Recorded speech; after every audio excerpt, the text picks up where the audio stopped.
How's it going, guys? Welcome back to the GSMC Chip Shot Football Podcast presented by the GSMC Sports Network.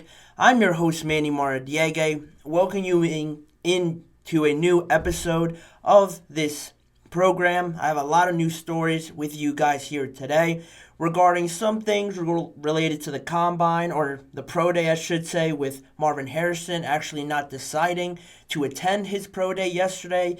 I'll get into all of that. Plus, the new docu-series, or I guess concluded docu-series on the New England Patriots called The Dynasty.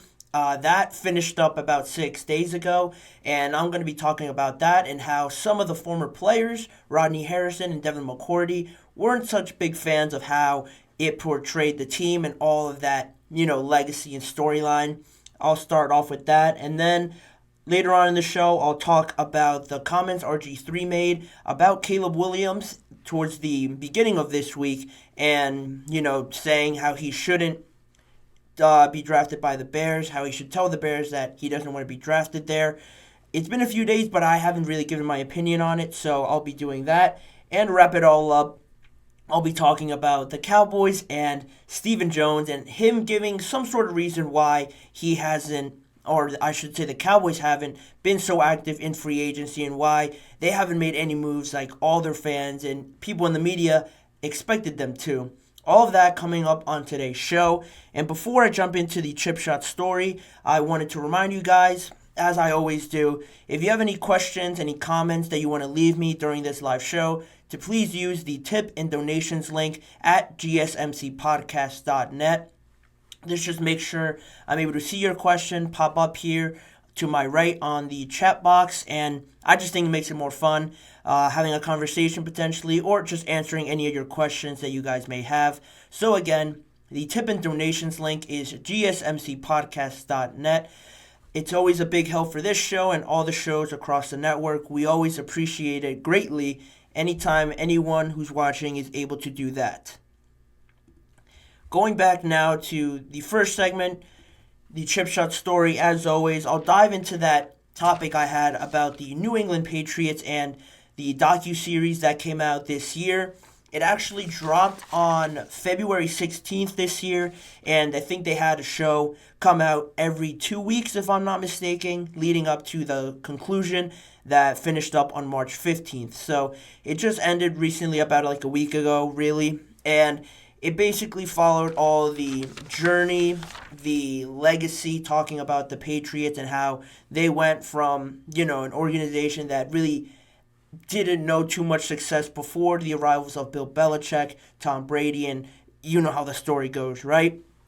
They basically recapped all of that, and I think a lot of people were expecting this, anticipating this to come out, because like I mentioned yesterday with Netflix and them capturing stories or seasons, it's always interesting for people to go behind the scenes and learn more than what they see on TV or in interviews.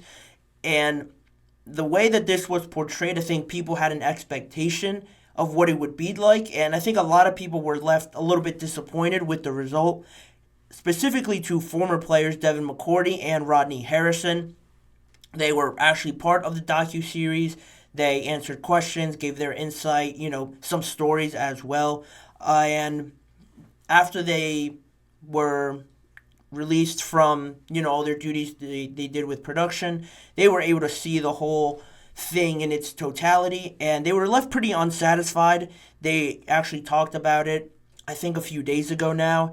Devin McCourty obviously being part of NBC and being always on air talking about football. Rodney Harrison as well. They talked about it, I think, through NBC when they were asked to talk about it on a feature piece. They had some pretty choice words to say about it. Rodney Harrison started it off by saying, "It just seemed so Tom and Bill centric and Kraft. I didn't enjoy it. I stopped because it didn't tell the stories. It was centered around some things that I really wasn't feeling." And he went on to say that he actually interviewed for 5 to 6 hours in New York, and he just felt that that he had good input to tell on Tom Brady and the organization and his journey to actually getting to be part of that team with the New England Patriots, how Bill Belichick kind of took a chance on him, and made him part of the team, but that really wasn't the focus of what they had him do or what they showed in the final product. And he thought that they were going to use it. They probably asked him about him. He felt that he was kind of led on, and they actually didn't show any of that stuff that he felt was the best bits and pieces of his experience with the Patriots and what he thought he could have contributed the most to this program. And then you had Devin McCourty sort of answering him, agreeing with him in his sentiment. The same thing with McCourty. He agreed that he also recorded or interviewed with the production team in New York for 4 to 5 hours, and then another 2 to 3 hours in Massachusetts as well. So a lot of work went into this for these two guys in terms of preparation, production, and getting it looking right and sounding right. And they were left dissatisfied with that. Devin McCourty went on a little bit further to talk a bit more specifically about his experience with it, and he said, "I feel like I got kind of duped. Only things I said that could come across as negative to Bill was the only thing used. ... That everything that we all gave to the 20 years that it encompassed, they only hit anything that was negative." And basically referring to the part of that interview, referring to the part in the docuseries where Bill Belichick actually sent a letter to Donald Trump back in 2016 in support of his candidacy for the presidency of the United States. And, Devin wasn't a fan of that. He spoke about it. I'm sure the production team, the directors, or whoever asked him about that and how he felt about it. Obviously, if he disagreed with Bill and wasn't a fan of Donald Trump, that dichotomy, that answer he gave wasn't a glowing review of Bill Belichick or his actions in supporting Donald Trump, but that's the direction that they went with in the show. It made the cut on whichever episode that may have been, and Devin McCourty didn't like that. He was pretty upset, if you saw the whole interview, that they just felt like, disappointed because they all put in all this work. And it didn't really get into the values, the aspects that they thought were more valuable more than anything. And that leads me into this bigger topic, because a lot of people also shared some of those criticisms with this whole series. For the same reasons, really, they felt that it was more made to make Bill look bad, Bill Belichick, and make the organization, Robert Kraft, I don't want to say victims in the way that it all turned out with the Patriots and where they are now, but it surely made them look a little bit better or have no fault in whatever happened with this organization after Tom left and where they are now. It was more so almost putting the blame on Bill, and a lot of people might not think that's fair. A lot of people might share that sentiment, but the majority, from what I've seen in the criticism, didn't like how it was painting Bill Belichick in a negative way.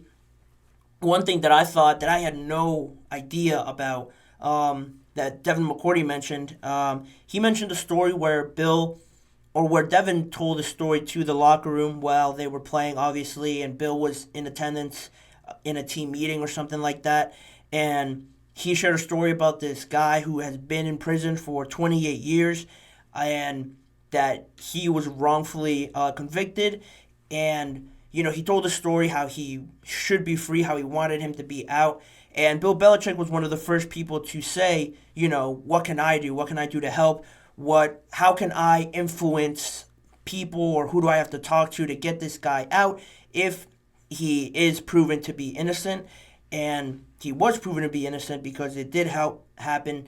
And, Devin went on to say that Bill wrote letters to the government or the Massachusetts governance, and his voice, his influence holds a major part in Massachusetts.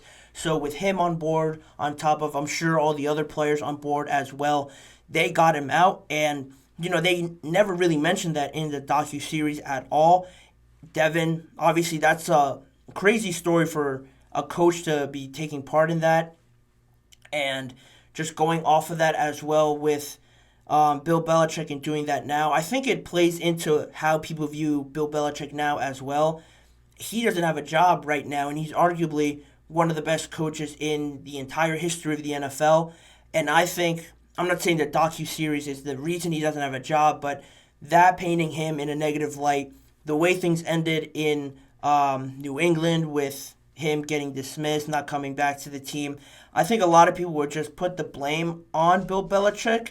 And to some aspect, I do think it's a little wrong just to do that, because I think this series missed a big chance to kind of reveal what kind of person Bill was and kind of make those negative connotations a bit more positive if they shared and focused on the kind of leader that Bill Belichick was, how much he played into the success of this organization, because that's what Rodney Harrison also harped on. He said that, obviously Bill wasn't the most friendly at times, wasn't the most rah guy.